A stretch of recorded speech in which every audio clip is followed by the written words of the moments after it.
What's up, everybody? Welcome to another episode of Pages from Rock Bottom. I'm Matt. This is my beautiful wife, Kim. Tonight, we are joined by Sabrina Tackett. Well, hello, Miss Sabrina. All right, so this episode contains discussion of childhood sexual abuse, long-term substance use, and that begin in childhood, sexual exploitation, HIV, hepatitis C, incarceration, family separation, and trauma, addiction-related mental health struggles. Please listen with care, and viewer discretion is advised. It is. Is advised. So Sabrina, tell us who you are and where you are from. Okay, my name is Sabrina Tackett. I was born in Portsmouth. I spent probably the first 10 years of my life, Waverly, Ross County, Jackson. After that point, I started going out of state and back and forth. All right. I'm also from Waverly. Girl, do we know each other? No. She's like, no, probably not. All right. All right, so take us back at the very beginning when everything began for you, like when you first started using. What was your childhood like? It was very mixed. I have a father and an uncle that tried to protect me as much as possible. I have a mother that was mixed up with drugs and alcohol, which ended up being my dad's first divorce. So when my dad would be at work, I would be around a lot of my mother's older friends. So the first time I can remember being touched was about 3 years old. My dad's side of the family, I feel like, started suspecting that there was something wrong, but they didn't know what was wrong. Yeah. Because I started wetting myself again, and I had already been potty trained. I started lashing out, wanting to fight with my dad and my uncle a little more. Yeah. My grandma was constantly trying to make sure I didn't have bruises or marks or red marks and stuff all over me when she would try to make sure I was showering and things when I was younger. So she really didn't want me around my mother's side of the family. I have family members on that side that actually know what happened to me and wouldn't tell anybody else. Oh. I later found out that my mom may have been through the same things and wouldn't speak about it either. I was afraid to speak to my dad or my uncle about it because they get a little aggressive. Yeah. So I was always afraid to lose them, where they would end up behind bars. Yeah.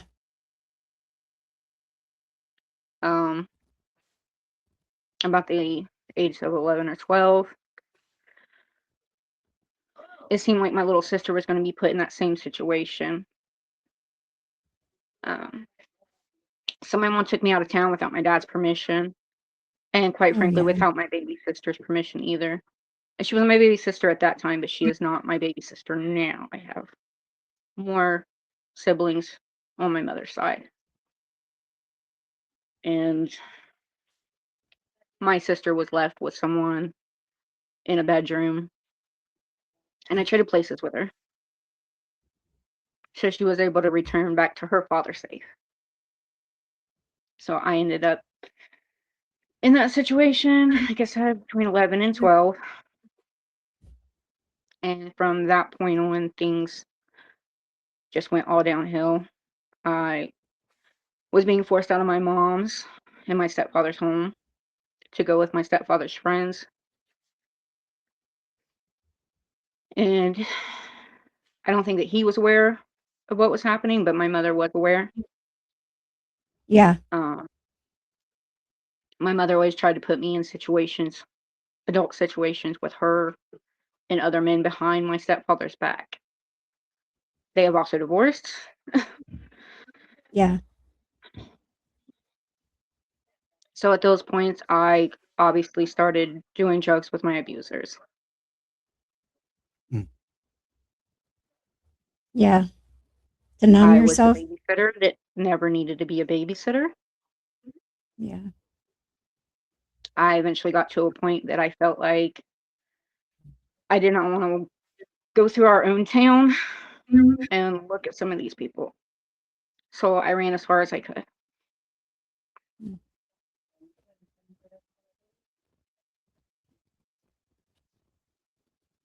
So when did you first realize that your environment wasn't safe or normal? Like at what age did you actually realize that it wasn't safe or normal for you? Well, honestly, I think I started realizing it when I was really young. I mean, because certain people would pull into our driveways, our yards, at my mom and my father's residence, and my dad would immediately send me in the house.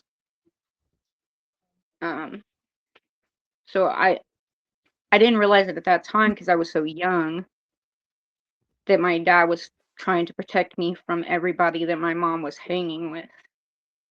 Yeah. So my dad just kept moving us around, hoping it would get better, and my mom would get in the same positions. It would get worse and worse. And then when she would get mad at my dad, she would hold me over his head. So we would end up at some of your, old haunts, your old bars that don't no longer up and running now, in the back of cars, waiting on my dad to get off work somewhere and pull in and drag me on the back of whatever vehicle that, he provided for my mom for the right things. Yeah. So there's only a few people that ran with my mom that ever tried to stand between me and danger.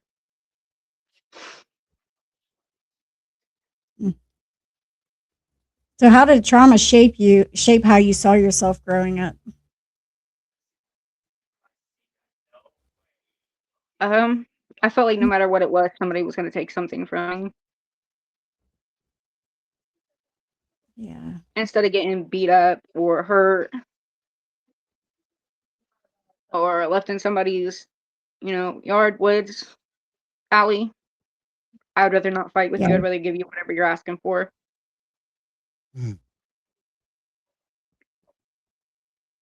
So how did being molested and raped shape your impact your sense of safety and identity?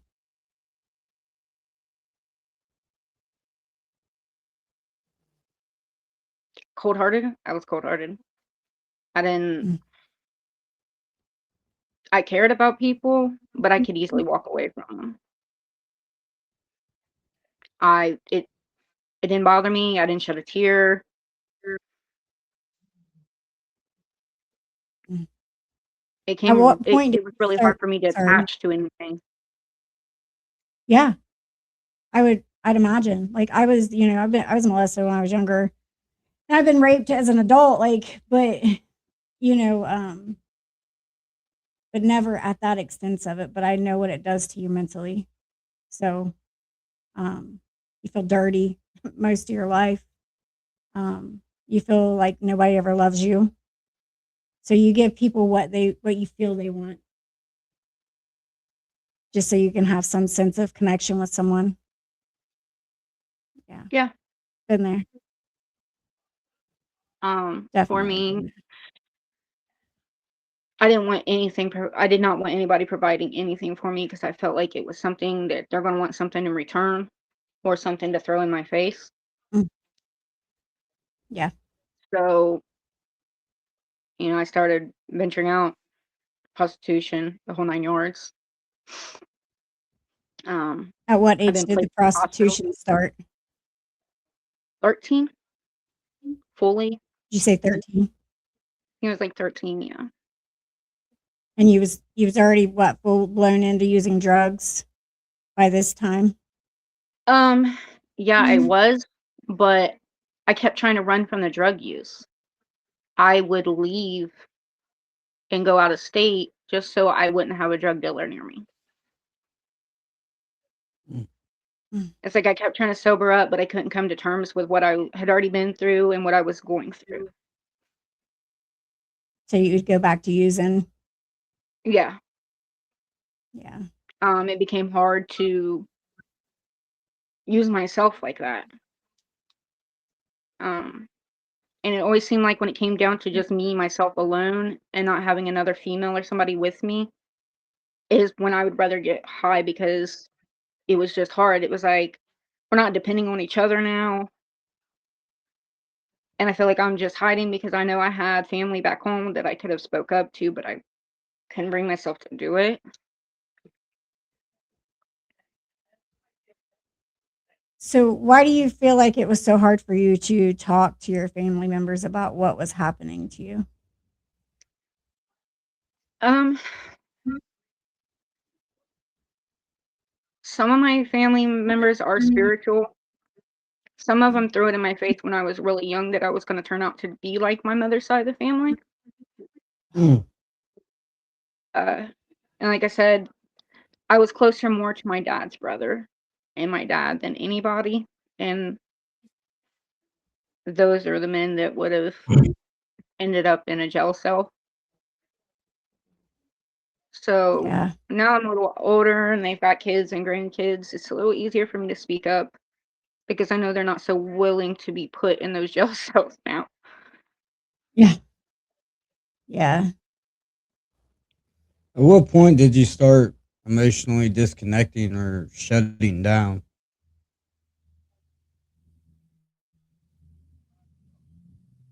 Um, Probably after my dad did end up in a jail cell over my mom and dad getting ready to divorce. I just wanted to be by myself, listen to music.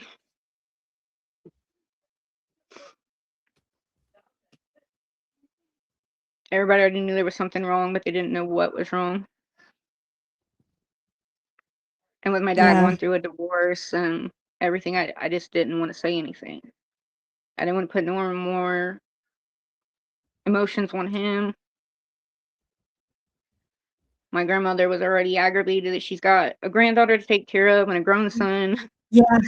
I just helped him, Yeah. you know, try to get his license and a job and everything because he just got in trouble over my mother. Mm. So you're prostituting, you're using drugs, prostituting at 13, and you're running out of state. Like, what would you do when you were running out of state? Where would you go?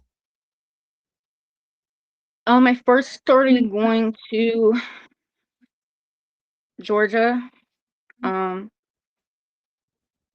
and then I think I returned for a little while. I was there for a little while, came back for a little while. And then I ended up in another situation, and my mom's dad sent me down there. Granted, I asked because I was scared because someone tried to rape me in a hotel room. So took what he had after the point. Um, and I went to somebody my dad went to school with that had two kids that I hung out with that I used to live beside. And so nobody really knew what happened with one of their sons. And kind of helped all my friends there and jumped on a bus and left after I paid my mom for my information. My grandma brought her and my baby sister. I gave them some money, asked them for my birth certificate, my social security card, and my grandpa sent me to Florida. What did he send you to Florida for? He said he had a family member there that was a distant relative of ours, an older man, and that I could go stay with him for a while.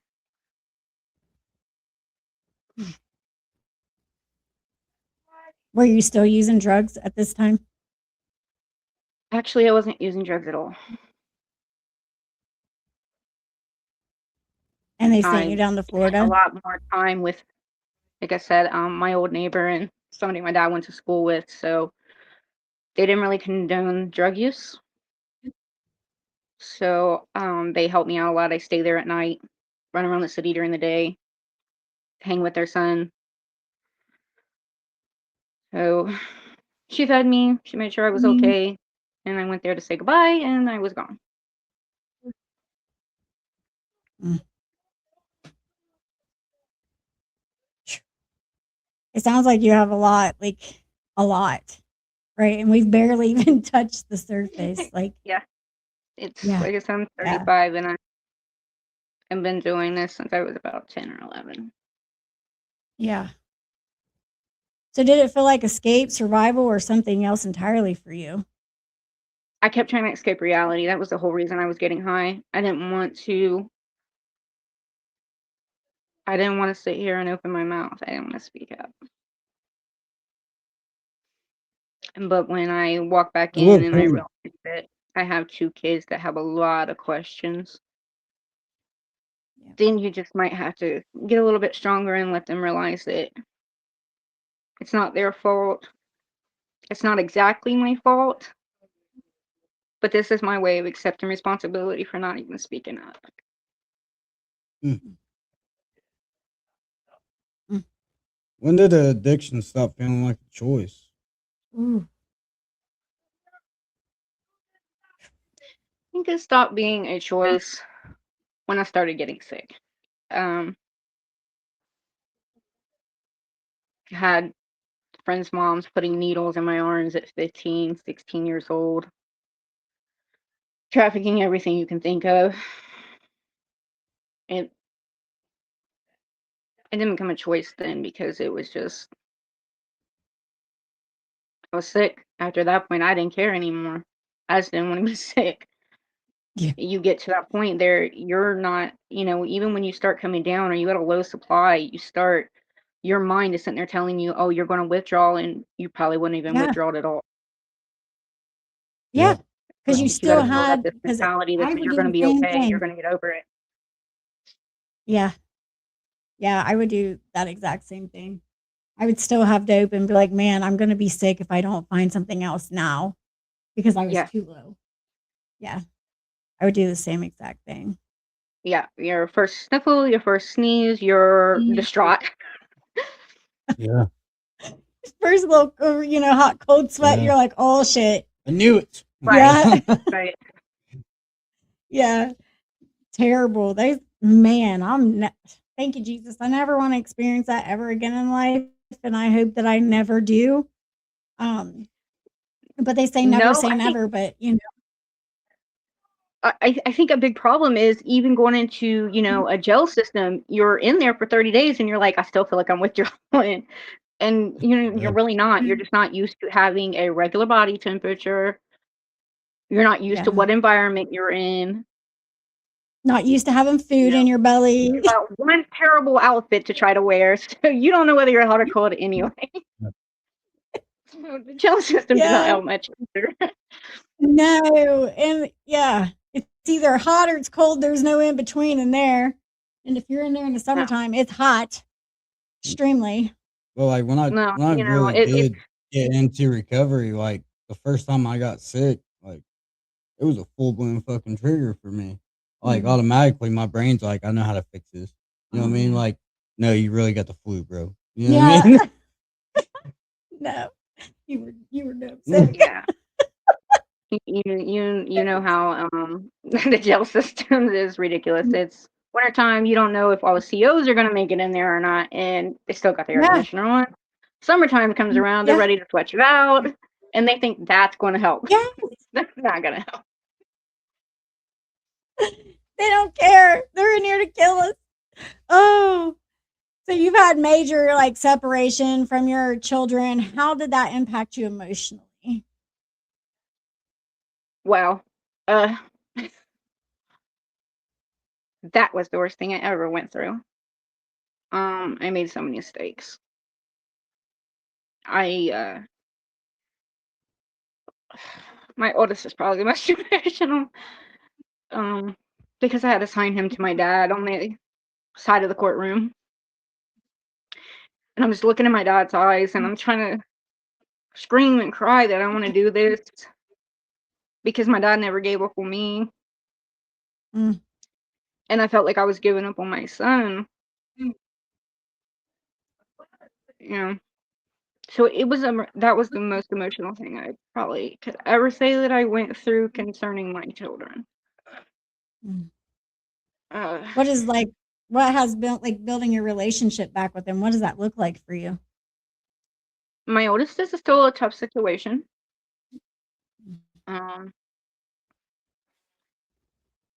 We don't really fight and argue, but he's going through puberty for one. He's dealing with other home issues. It looks like he might be dealing with another divorce. I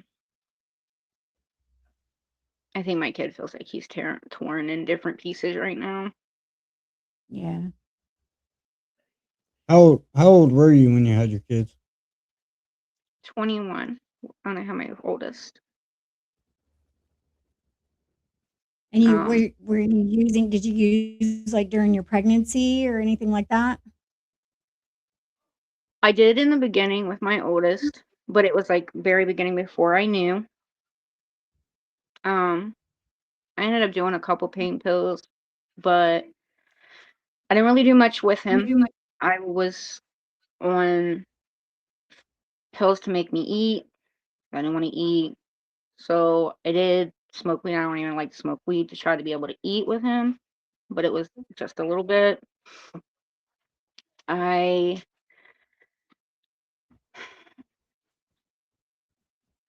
think I did when me and his dad split up, probably right at my 4th month mark. Done a little bit of heroin. And that was because I went back to prostitution and I couldn't handle it. So I came home as soon as my next baby appointment was from New Jersey.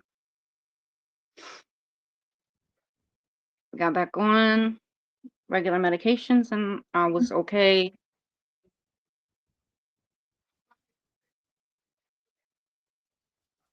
I did do pandas with him.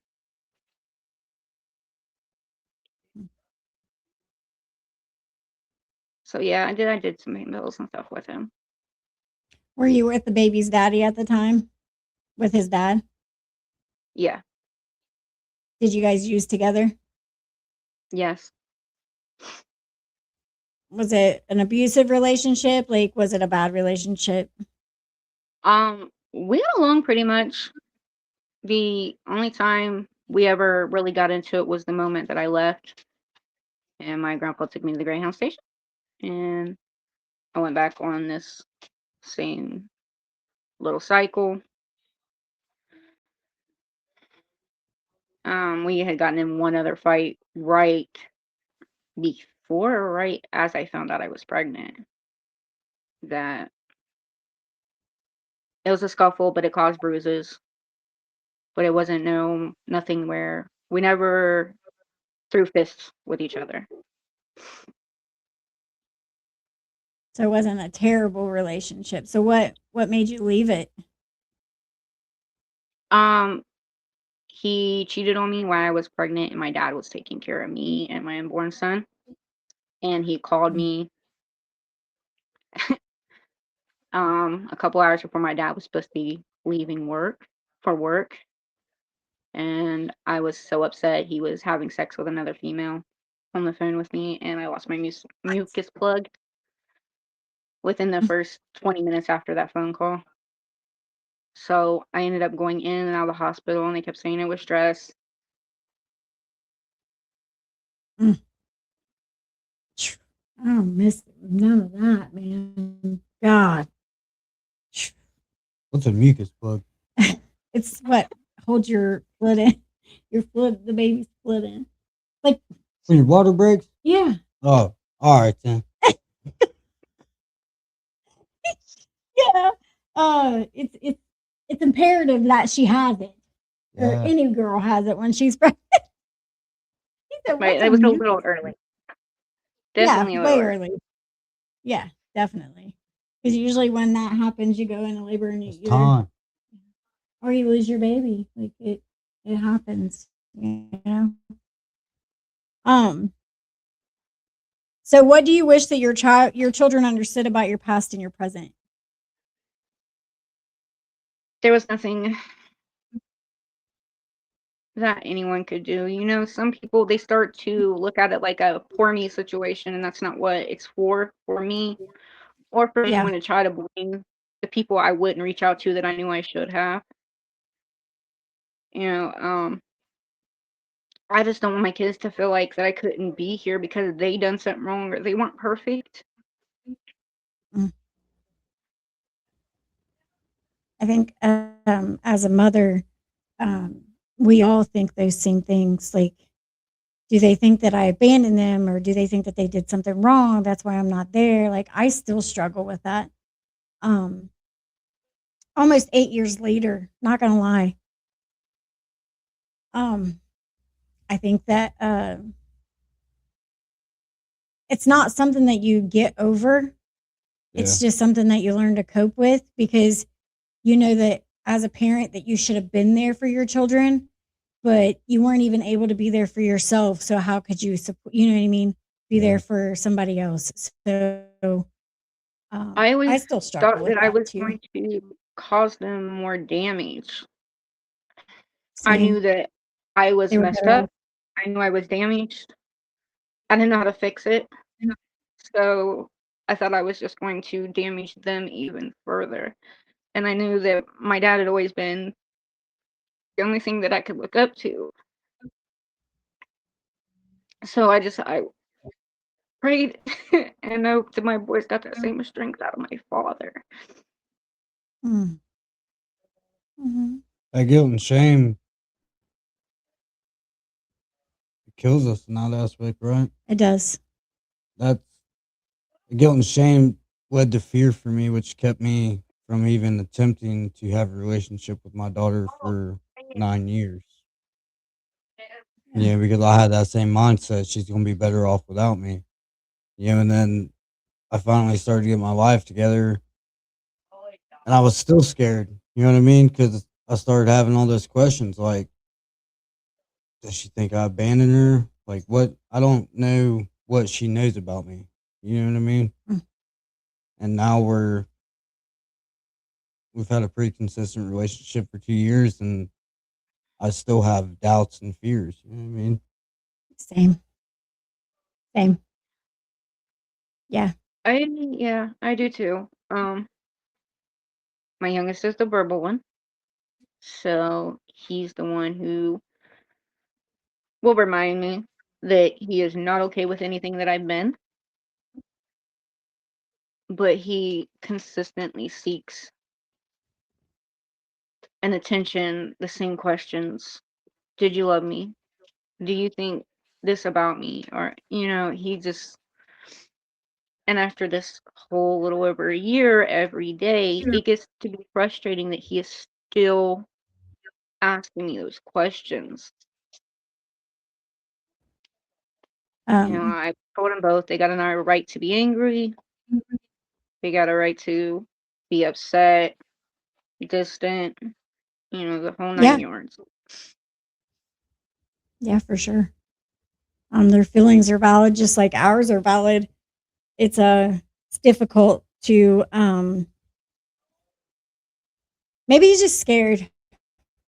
Maybe he's or fearful that he might lose you again, that he might wake up one day and you might be gone.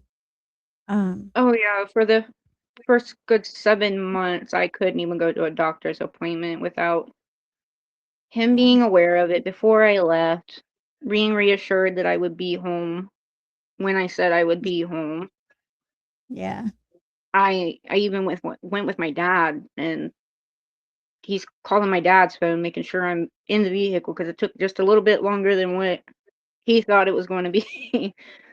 Yeah. So he was Yeah. determined to keep track of me.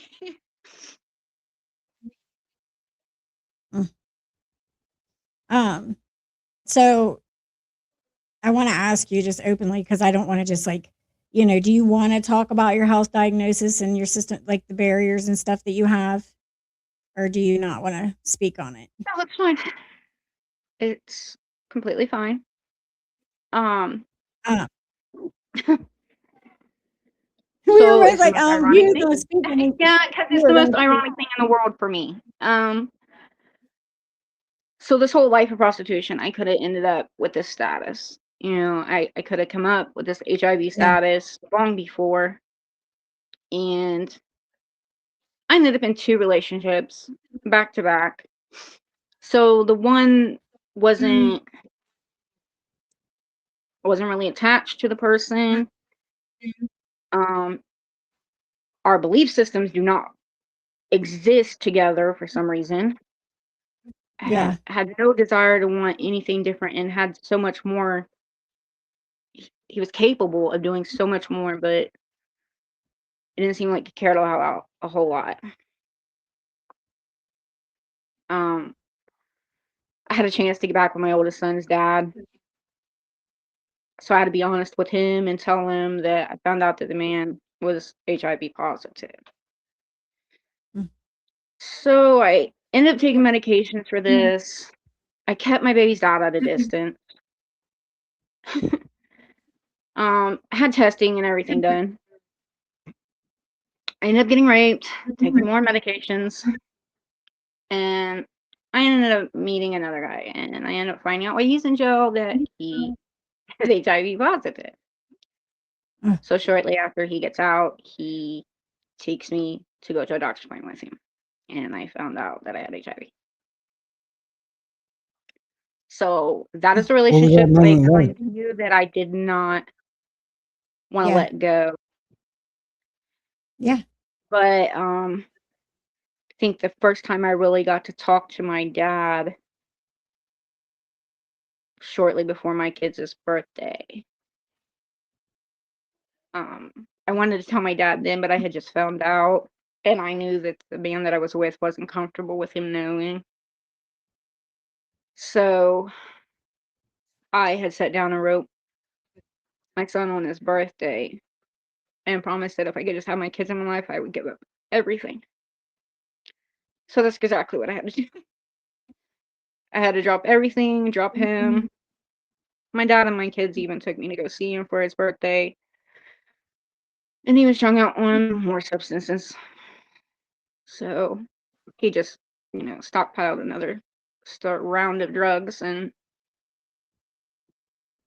as bad as I didn't want to leave, I tried to tell him that what was supposed to be important was our kids and making it to these probation appointments and everything that would keep us out of them jail cells that we have to go in there and fight for.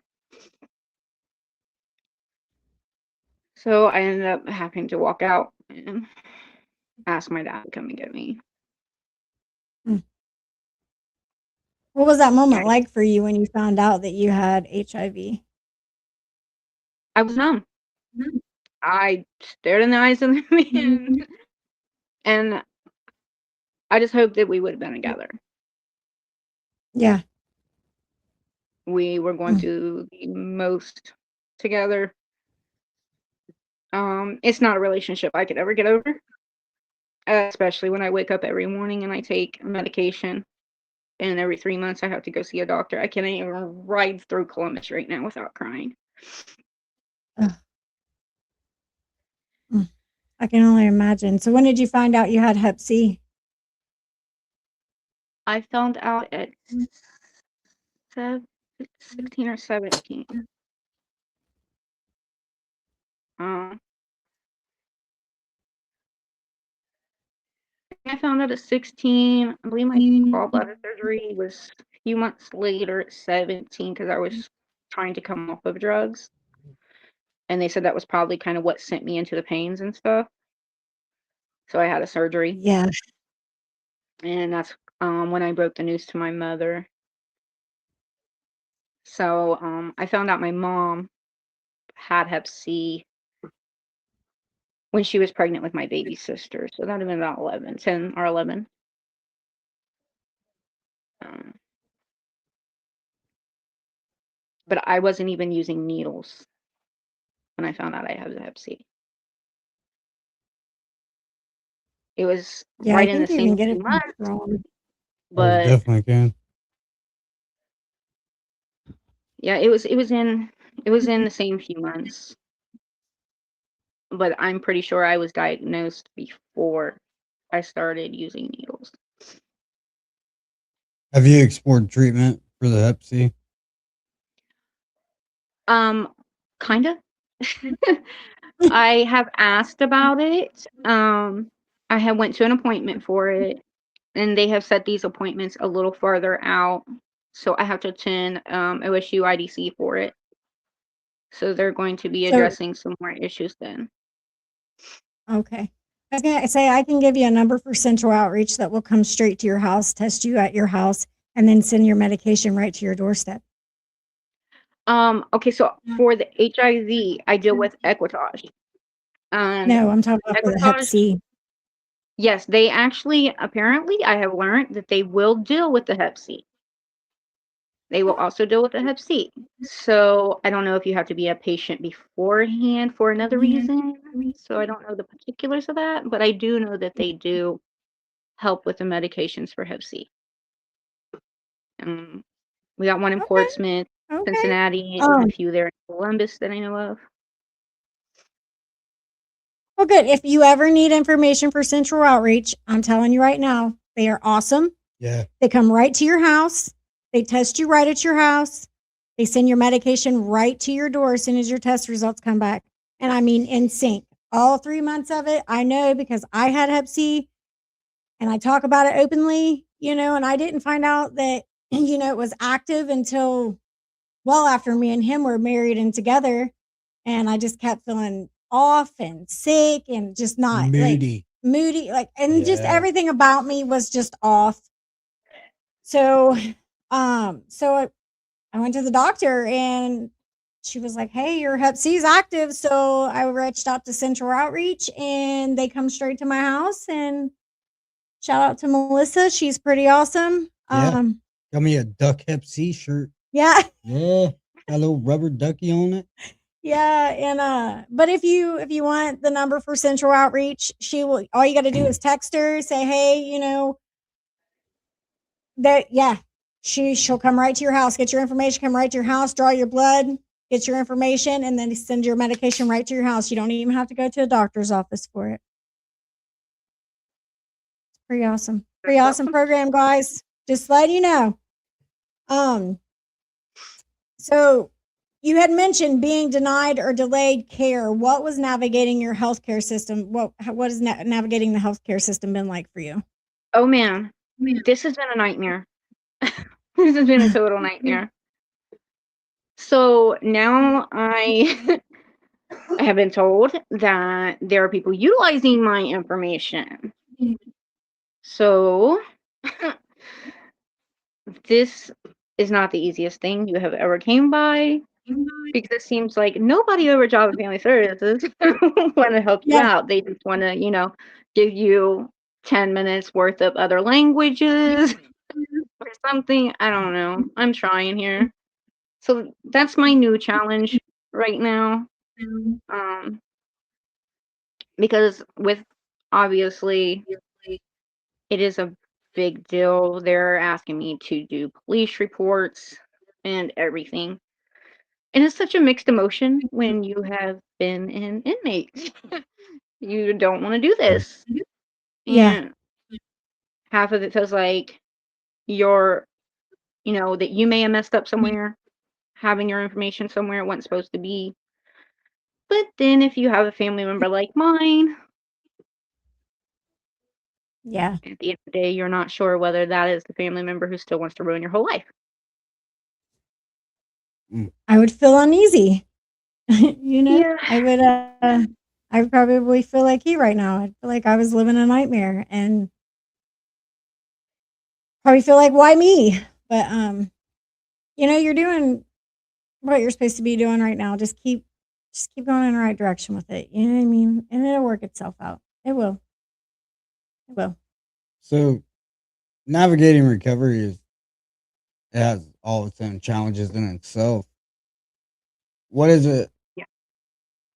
What challenges come with managing multiple medical conditions with it. Ooh. You know, you start to get sober, you know, everybody goes through those pains. Where did she go? Come back. We're waiting on you. We lost her. Yeah, Stacy says throat punch him. Yeah, we will throat punch them. We need more people to, advocate for our people. And she's back. Sorry. It's okay.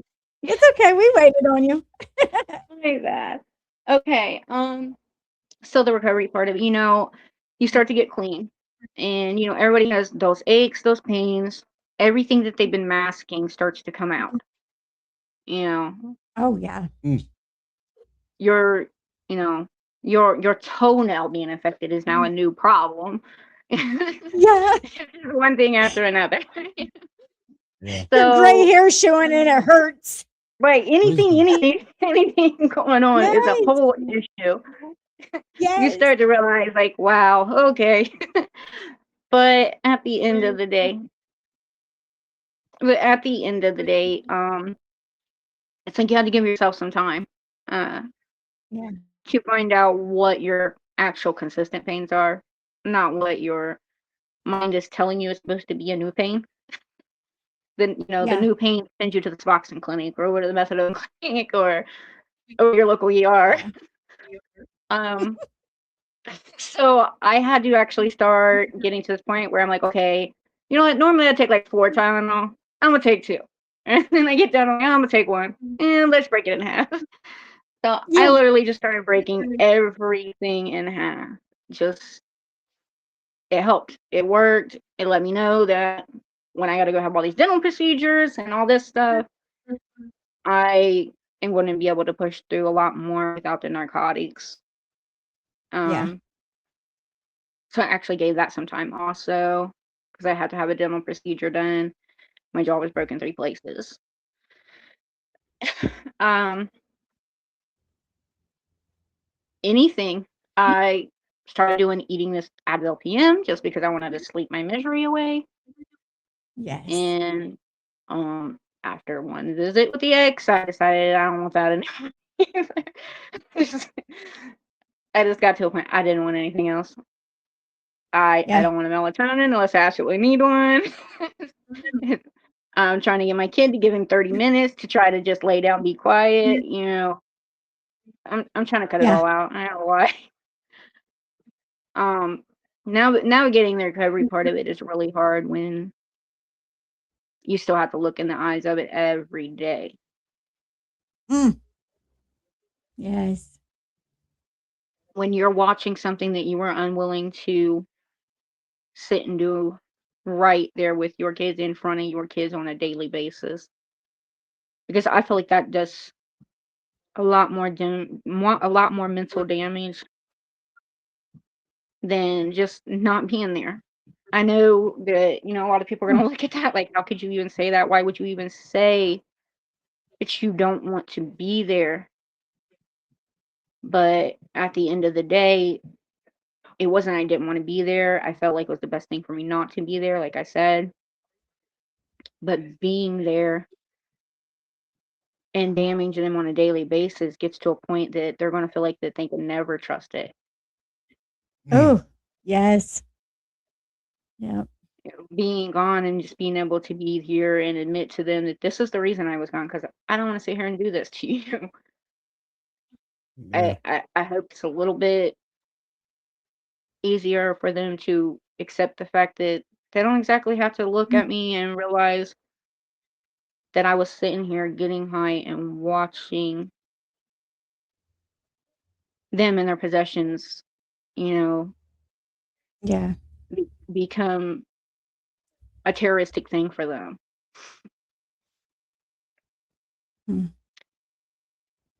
So did you go to rehab or how did you end up getting sober? Man, you stole my question, bro. Well, I did. um, I'm sorry. how did I end up getting sober?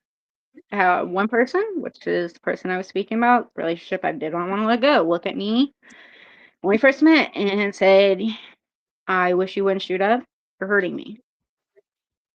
Mm. And that was my start of trying to quit using needles.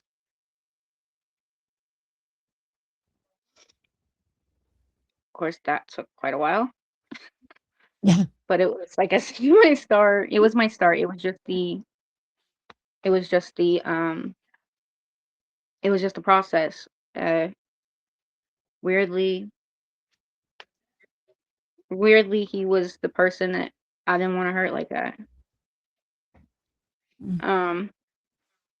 And then later on, a little bit later in the relationship, I was ready to go to detox, and we did for a few days where he wanted to check out, so I went ahead and went with him. Yeah. And so he got really famous to telling me we needed to do this in the streets. And after a certain point, I got to the point where I totally agreed. Because I knew every time we walk out the doors of somewhere, it meant we weren't ready and we were going to get high in those streets no matter what. But if I could be in Oh, those yeah. streets and Yeah. be sober, then that meant that I was going to be okay. Then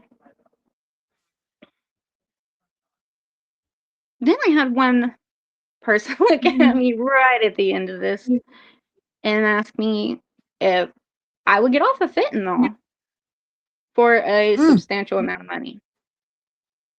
Of course, I agree, but in the back of my head, literally at that same time, I'm like, do you not see I'm already in this process of trying to wean myself off this stuff? And I end up writing a letter shortly after coming home, and I kind of wish I could see that person now and let them know I would have done it for free. And I did. Aw. So you came home and got sober? No, I started in those streets. I came home and I relapsed. I got clean for a few more weeks, went back to those streets, and relapsed. That lasted just 2 days, probably like 2 days, and I could not quit laughing. What am I doing? I got 2 kids sitting at home that really are not okay with this crap. So, Yeah. I laughed through those whole couple days, tried to sleep it off, decided, like I said, I don't even wanna have LPM, I'm going home. So, that was the first time I was able to walk away from my relationship. Not knowing whether I really wanted to come home or not, or come back to him or not, you know? Yeah. I came home and I think he went through so much more, and so I haven't spoke to him for about 9 months. I had to look in my dad's eyes and cry to get him to take me to see him on his birthday. It was a kind of a disaster because I just felt like there was nothing else I could do. And I had promised my kids I would be home. So Yeah. the first time I promised them I would be home in a few days. So I made it back in like 4 days. The second time, I didn't tell them how long I was going to be gone because I wasn't quite sure. I just promised them I would be here. So I stayed for a couple weeks, and he brought his daughter's name up. So the only thing I could hope was that they were in contact. She Yeah. would be there because I know she tries to keep him on his medications, and this is the only thing I could hope. The only thing I knew was there was nothing else I could do. You know, there was no amount of begging. I wasn't about to fight with him, so Yeah. all I could do was just go home, sit down, and every day when I wake up, remind myself that I'm staying clean, I'm taking this medicine, and hopefully one of those days he'll come up out of those depths. Hopefully. Hopefully. So what does recovery actually look like day to day for you? Day to day for me, It is so frustrating. Not really on my behalf because I don't have any cravings. I don't have any triggers. My triggers is keeping my big mouth shut. Uh, that is my biggest trigger. Um, I mean when you are mean to my father. Yeah. There is no amount of crap my dad is going through that he should be. Yeah. And he tries his best. He he keeps trying to make a woman's world go round that don't want him to make it go round anymore. Mm. Yeah. So it triggers me because they're putting my dad through things that my dad went through in his first divorce. Yeah. My mom's drug addiction burnt my dad. We just had an altercation. It got my dad burnt. So it's literally deja vu. And it is the most frustrating thing for me because my father does not want me to defend him. Mm. It is a sense of control I'm trying to get because it is also a sense of control that they have been trying to teach me since I was little.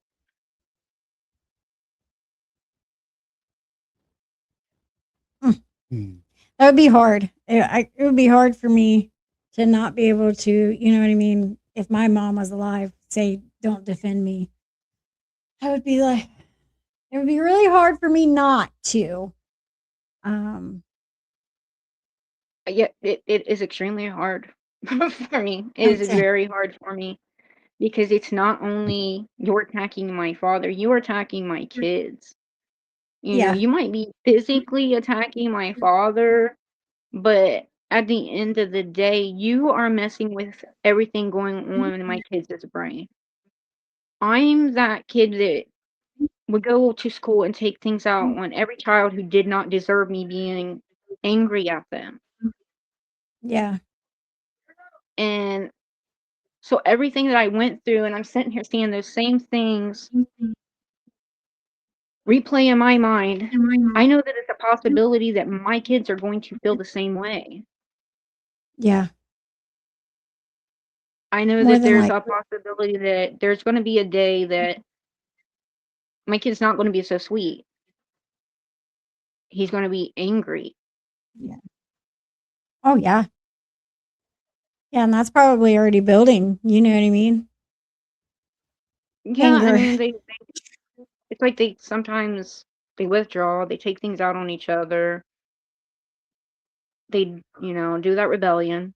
And I know that some of it is all normal, no matter what's going on in a child's life, it's going to be normal, especially through puberty. Yeah. But when they're seeing everybody scream, fight, the authorities not knowing how many or what family member is about to be in a jail cell, you know,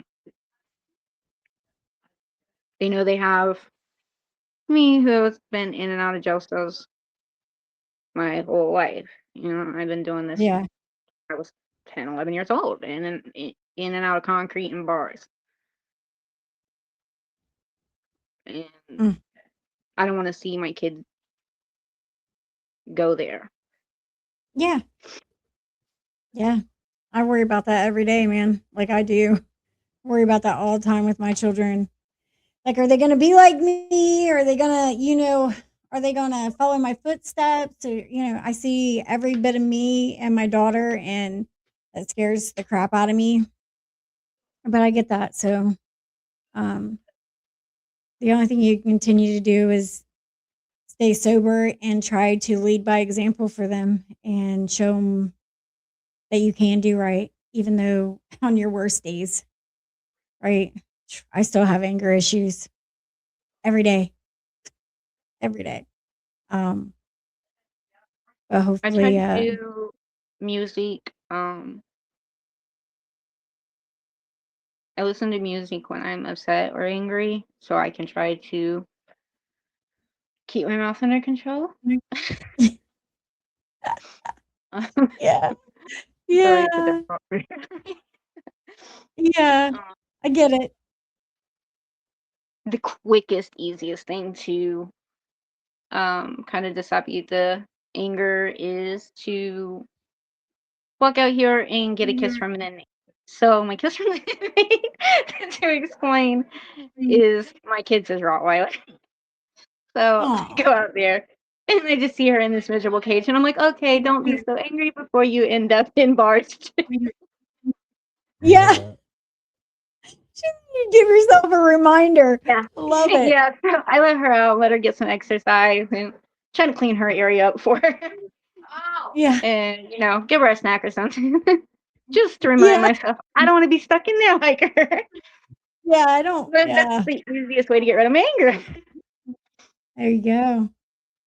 So you'd mentioned nothingness as a coping tool. Can you explain that? I'm sorry. You'd mentioned nothingness as a coping tool. Can you explain that to us? What you meant by that? About what? I'm so sorry. My son. It's okay. You'd mentioned in your description that nothingness, like as a coping tool, like a coping skill. Can you explain that? Oh, my nothingness. So my Yes. nothingness is the fact that I feel like I should be working. I feel like I should be, contributing some dollars to my dad's pocket for dealing with me. um, it's just not so easy right now. So my nothingness is just, it may seem like to some people that reading a book or trying to educate myself on um my illnesses, or looking up some suggestions from therapy um on things to do with my son. Yeah. Um so I try to research a little bit of what's going on in therapy, what's going on in my library books with my illnesses, and I probably have a heck of a lot of family members out here feel like that you're doing absolutely nothing but hanging out in your dad's living room 24/7. You doing something? So I feel like it's a nothingness, but Why? it helps because that nothingness means that I am not out there contributing to somebody else's illness. Mm. I'm not out there making another parent wake up and find a funeral notice for their child. Yeah. Um, I'm not out there robbing the next man who just worked all week long to provide something for their grandchild. Yeah. So as long as I'm in my dad's living room, I'm behaving myself and trying to at least know what is going on with me and my kids. I have done some interviews, which I kind of knew was going to be more than likely a fruitless in a situation. Um,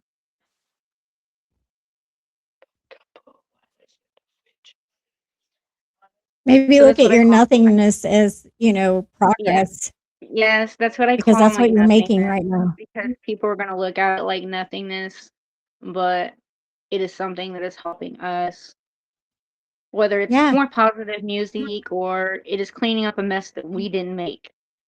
Mm. There's a certain time when that gets a frustrating situation because you feel like you're just helping somebody else have the time to get high, you know? Oh, You gotta yeah. help find balance. Yeah. A healthy balance at that, Right, you know? right. Yeah. Yeah. So what helps you stay grounded when things get overwhelming? Music. Music is probably the biggest thing because when it gets overwhelming, I'll read the same sentence over and over again. I cannot focus. I'll have to go back 3 pages back and try to start again. Um, or if we can just go waste some of my dad's gas money on a four-wheeler, it helps sometimes too. So music is normally, my choice because it doesn't cost my dad any more gas. Yeah. So what So role I has go your father played in your recovery? um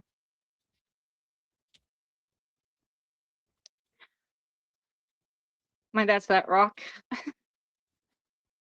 you know. Support. Yeah. Yeah. Right now my dad's my anchor.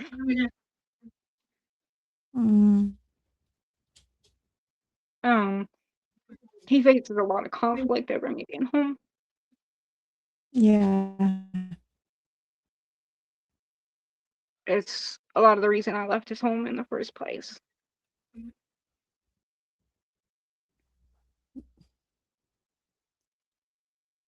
So, how has your sons adjusted to you being present in their lives today? I think they're adjusting pretty well now that they've had a little bit of time to do so. Um my youngest is profusely concerned about my ex. He asks a couple times a week.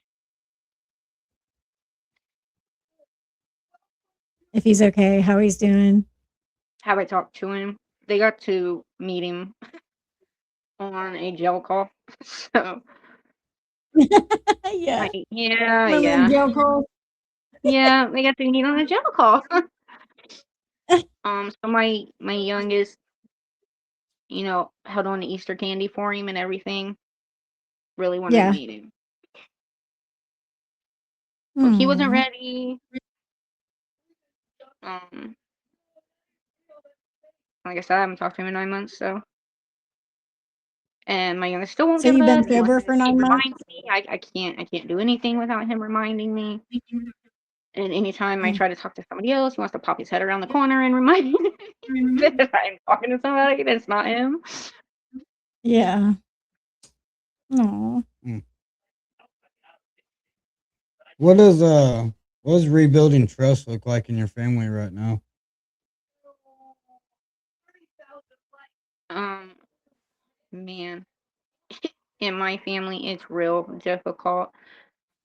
Um, I think I'm doing pretty decent, just because I will not touch nothing. I do my best not to allow anybody else to touch anything without my father or my son's go ahead. Um,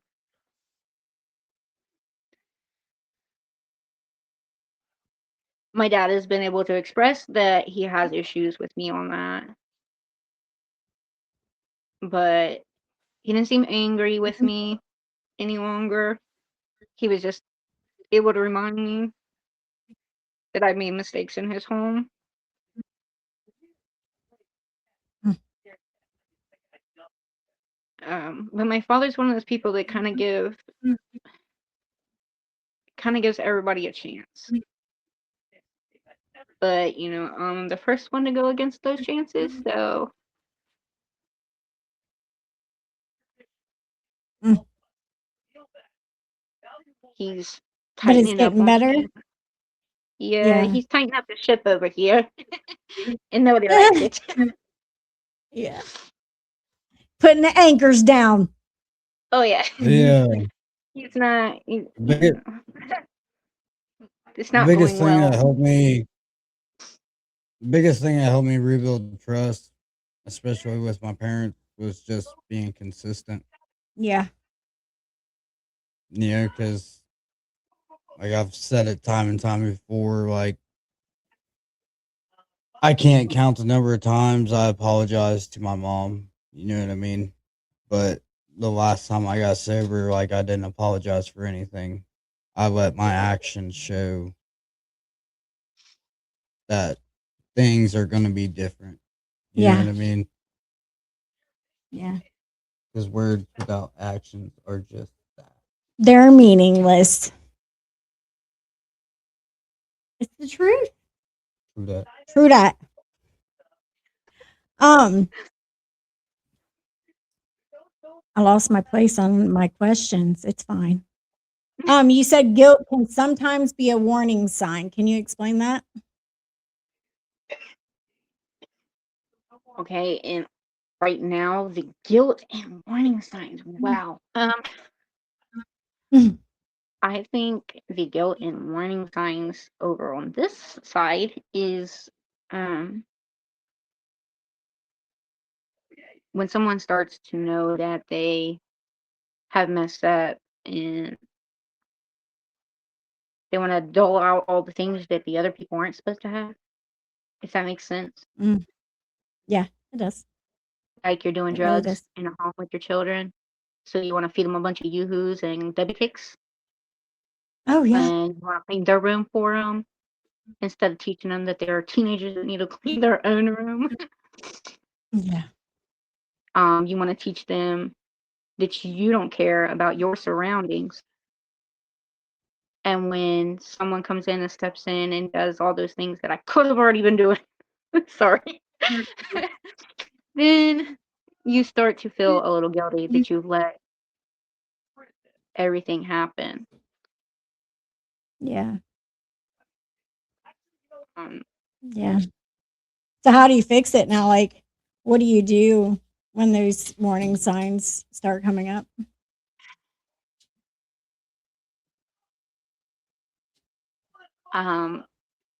we try to take our family outside of the conflict that we know is about to come. You know, the storm Yeah. brewing. You know, we all see it coming. You know, there's too many yoo-hoos and candies around here, and rooms are dirty, dishes aren't done. Somebody wants to get high to get them done. And then if somebody's already done it because they do it on a daily basis, then you're angry and you start to feel guilty that Yeah. people will give you 2 or 3 days and let stuff go just to see, are you going to get up and move without a drug? When you don't, and people are like, okay, I got school, I got work, I didn't eat all day. You know, when all that stuff starts to come out, the person gets angry, they start feeling guilty. Yeah. You know, as soon as they have money, it's, well, I'm going to take you to do this. Half of it doesn't get done because they don't have their drug supply. You know, Yeah. That's how it works. You know what I mean? so it's a lot of promises that go on and on and on and on and on for months until it's arguments back and forth and back and forth, and the other family members are trying to give the next one an opportunity to do what they said that they could do.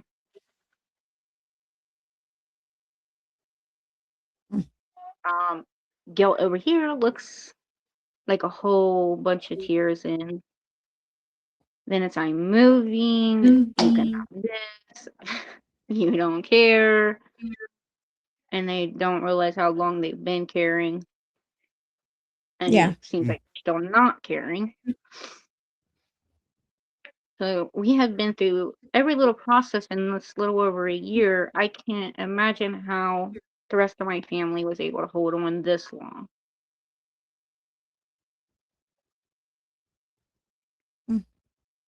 So how do you not explode? I sometimes do, but it's normally I try to erupt in silent tears. Mm. Um, or it's me and my dad. And Yeah. my dad had to talk me down from work because I'm angry. He knows I'm at this point, I'm ready to fight, or he knows if I've got tears going on, then it's worse than if I'm just angry. My Yeah. sad Yeah. emotions is my downfall. I'm more unpredictable when I have tears coming out of my eyes than if I can just be a little mad and loud. Yeah. Does the situation ever make you want to go back to using? it has not exactly wanted me to go. It has not made me want to go back to using. Now, it has really made me want to seek out somebody else. It has made me want to just go sit down beside my ex and sit there and not do a drug and let him do whatever he wants to do. You Yeah. know, because I have a woman who doesn't value my father. I have a woman that doesn't value that every time I've called in the last 12 years, she told me my dad didn't want me, Mm.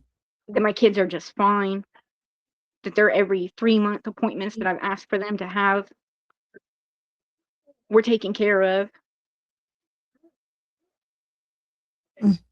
And now I'm looking at it and I'm like, so it was all lies. And the next time I'm called, there'll be no way to speak to my father, no line to get through. Mm. And now you're Granted, there, I've right? always known where this address is, but my dad put me off this property. Um, and I start to feel like that maybe that was my dad's feeling guilty for what was going on around my kids. I don't know how else to think about it right now, Yeah. because I found needles in our driveway, Mm. and my ex told me that my stepmom admitted to him that same day that she had physically abused my son, and Ooh. that she had been shooting dope with one of her, like, it's one of her granddaughter's cousins. Um, so I was so upset. I was so mad. I told him, I said, just keep me in this camper, because if she just put her hands on my kid while getting high on meth and shooting dope, I'm liable to go in there and smack her. Yeah. And so my dad pulled in the driveway, and I handed him the needle and I told him. And by the next morning, she came out and told us both to leave. Then my dad no longer wanted me on the property and did not want nothing to do with me and not to call him. So after that point, I refused to come back on this property without my dad's invitation. Mm. So you're there by invitation this time, right? Yeah, my dad came to me in Columbus. I had just finished up running from a felony, so I had to finish my Yeah. time. I didn't follow my probation, and I came out trying to find my boyfriend, and nobody would tell me that he was in jail. Um, so I went to an acquaintance of ours, and he said, "Well, I think he is." Tried to get in touch with his brother. He didn't get in touch with me fast enough, so I Yeah. was able to get in touch with my father through someone else. So my dad offered to bring me some money instead of just send me some money, um, and offered to take me out to eat. So I went with him. He offered to bring me home for a couple of days, but I did not want to leave until I knew that he was okay. He had been in physical altercations. People had tried to hurt us physically, and I just wanted to make sure he was still alive. So that was my last fentanyl use. I overdosed, woke up, I looked at one of the girls I used with, and that was the moment I realized I will never use this again. I will never do this to myself again. Um, was able to get back in touch with my father, who then said that my grandfather either wanted to see me or talk to me. And quite frankly, I had been away from home and not in contact with my family for so long. I didn't even know my grandpa was still alive. Mm. Um, so I got on the phone with my grandpa, and I was finally honest with him and told him I just overdosed, and I just want to go Yeah. home.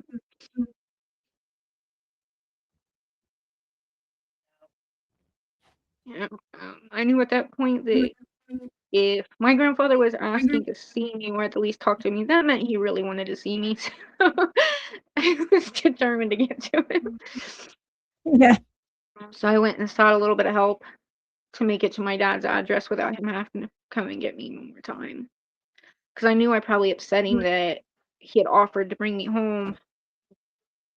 But at that time, my dad did not know the amount of abuse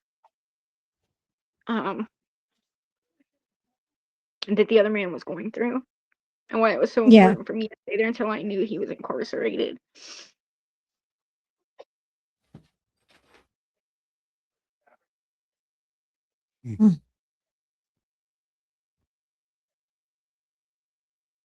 So you So make it I've been home home. and you've been there for 9 months, No, right? I have been home over 8 years. Woo! I haven't spoke to the ex in 9 months. I left twice. In over a year now. I went back to Columbus for 4 days. I came home for a few months. Went back in August for a couple weeks. And I've been home since August. I don't go anywhere but doctor's appointments. And when they end up in Franklin County, I cry when I'm on my way back. Yeah. Yeah. Aw. So you've been through a lot, you know what I mean? And everything you came on here and been talking about is, I mean, pure courage. Like you shared so much and allowed yourself and made yourself vulnerable to us and the rest of the world. Like, don't give up on yourself. You know what I mean? I know it's hard not to beat yourself up and still question, you know, like where you're going, who you are, where you might be. You know what I mean? But you made the right decision to come back and be with your children and for yourself. That was a good decision for you. Even though like it may not seem good right now and things might be difficult, but you're staying sober through it. So give yourself credit for that. Yeah, it gets real stressful when I see that the conflict zeroes in on me Mm-hmm. and that my dad is not willing, to lose that relationship with me. Um, I don't know. My dad has been doing fantastic because he was drinking more than I've ever seen him drink when I first got Yeah. home, and he's done fantastic. So, he started getting that little bit of smile back. He started, Yeah. you know, being his little cocky self like he was when I was young. Yeah. So, um, it troubles me. It makes me just want to leave so there's no more conflict for my father. But maybe, oh shit. She hung up on us again. Well, she. Come back. We got a few more questions. That's a deep story. Yeah. It's deep. That's deep, guys. It's deep. If anybody wants to watch this one, I'd encourage it. And she's back. Okay, I apologize. I keep Maybe. hitting this. My other arm is going numb over here. It's okay. We just had a few more questions for you. I want to say this though, like maybe you're exactly where you need to be and you're supposed to be. Maybe that conflict is something that needs to be done so other people see what needs to happen in future. Because girl, if you are sitting in that house over a year now, being sober with the conflict, knowing that there's drug use and, just everything that's going on, pat yourself on the back a little bit because you Yeah. know what? You are doing amazing. And, you got me on Facebook. You got, you can even have my personal number if you want to send text. I'll talk to you. No, no worries. But don't give up and don't leave that situation because I believe in my heart that you're where you need to be right now. Yeah. I think you're helping your dad as much as he's helping you. Yeah. and the other situation is not your fault. So you let that be her problem and you worry about what you have. And girl, right now you are rocking it out, and you may be struggling physically, mentally, you know what I mean? But you are staying sober, and you're there for your children, and you're there for your dad when he needs you the most. Don't worry about that conflict. That conflict is not your fault. Not your fault at all.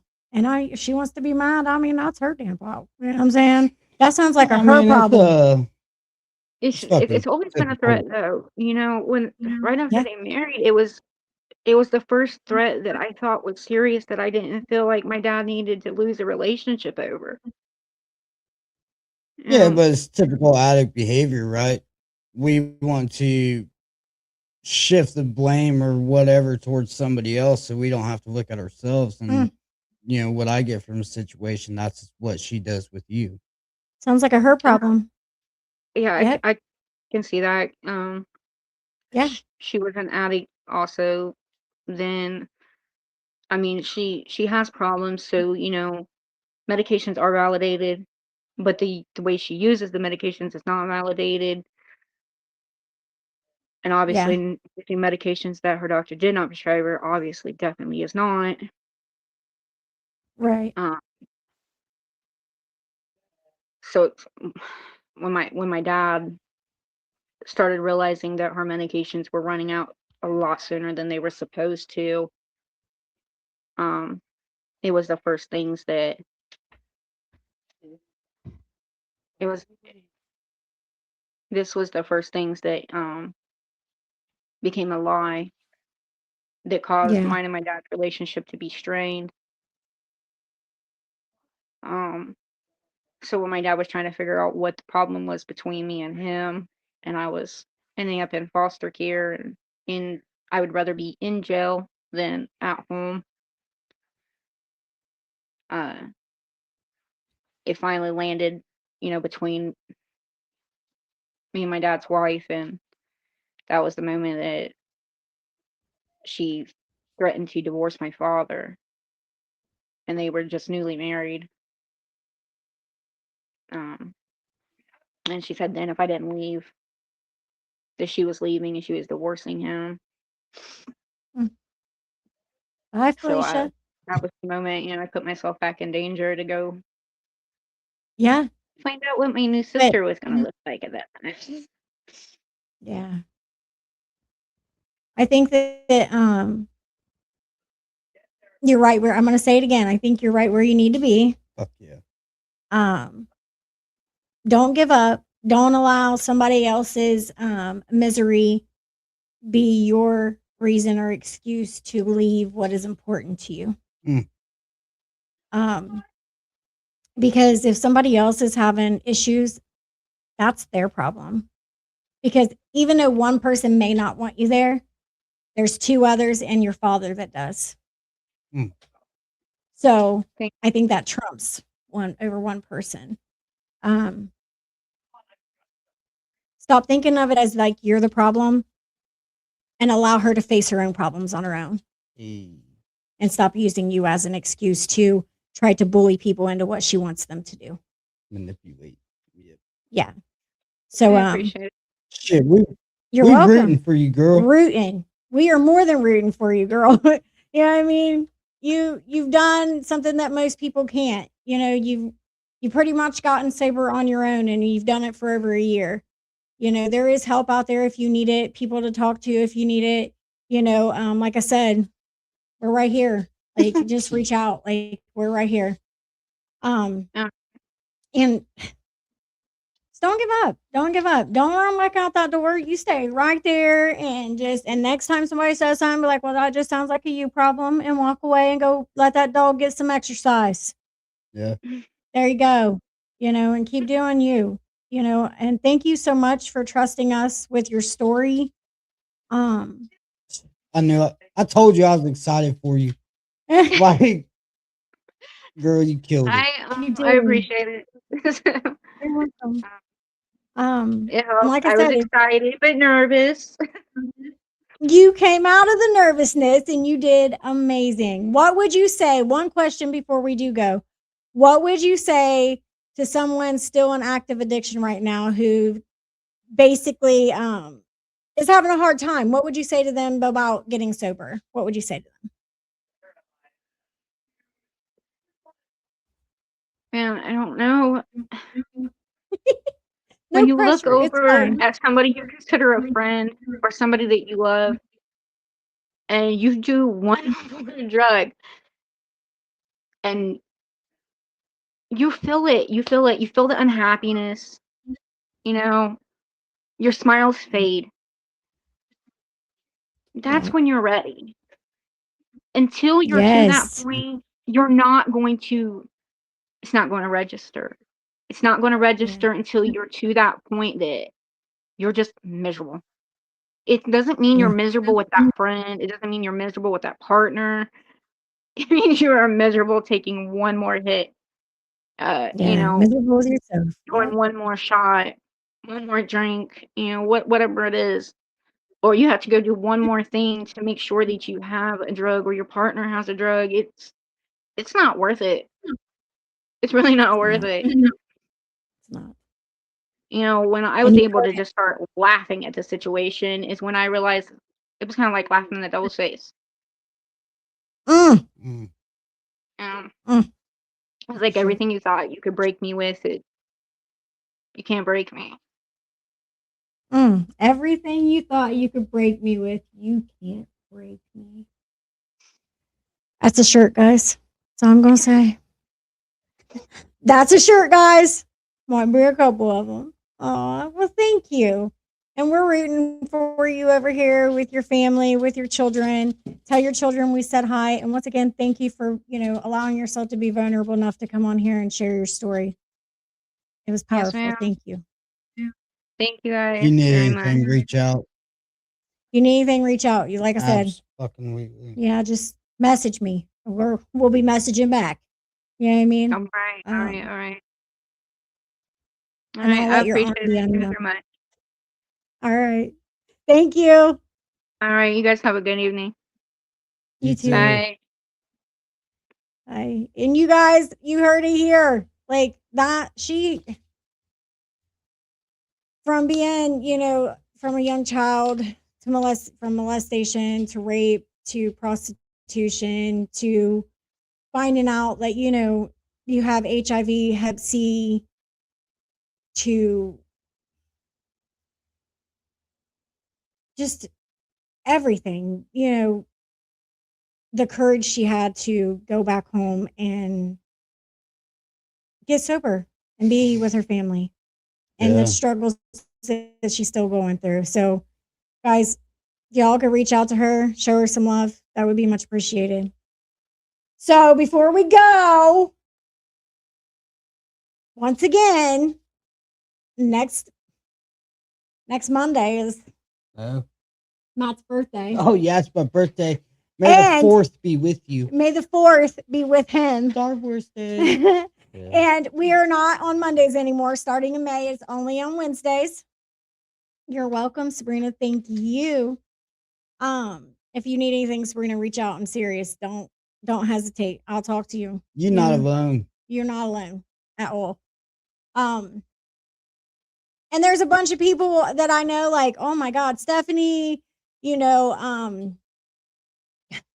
of them, all my Athens people, they will, be here to help. Just the Pages family, man. Yeah, just the Pages family, guys.